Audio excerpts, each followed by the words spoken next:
જયપુરી ટુનિકમાં અમારી પાસે રોજ અલગ અલગ ડિઝાઇનો આવે છે. પ્યોર કોટન આવશે, 60 કોટન આવશે. આ પ્રકારના પીસ આવે છે. જો કોઈને વેચવા માટે જોઈએ તો આ પ્રકારના પીસ આવશે. એમથી XXL સાઇઝ આવશે. આ નેકમાં ખાટલી વર્કનું ટચઅપ આપેલું છે, મોતીનું કામ આપેલું છે, સ્લીવ પણ ફેન્સી બનાવેલી છે. જો કોઈને આ પ્રકારના પીસ જોતા હોય તો સ્ક્રીનશોટ પાડીને મોકલે. અમે બધા કલર તમને બતાવી છે. આમાં 5 કલર છે, બધા અલગ અલગ કલર છે. જો કોઈને આ પ્યોર કોટનમાં ટ્યુનિક વેચવા માટે જોઈએ તો સુરતની અંદર ગ્લોબલ માર્કેટમાં અમારી શોપ છે.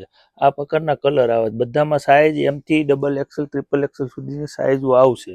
એક બીજી ડિઝાઇન છે એ પ્લેટિંગ વાળી ડિઝાઇન છે. આ પ્રકારનું પ્લેટિંગ આવશે, બંને સાઈડ પ્લેટિંગ આવશે. આમાં પણ 5 કલર છે, એમથી XXL સાઇઝ આવશે. જો કોઈને આ પ્રકારના પીસ ગમતા હોય તો અમારી દુકાને એકવાર વિઝિટ કરે. અલગ અલગ વેરાયટી લાવી છે. આ પ્યોર કોટન આવશે, 60 કોટન આવશે. ઓનલી ફોર હોલસેલનું કામ છે. જો કોઈને આ પ્રકારના પીસ ગમતા હોય તો આ વિડીયોને શેર કરજો, લાઈક કરજો અને ફોલો કરજો.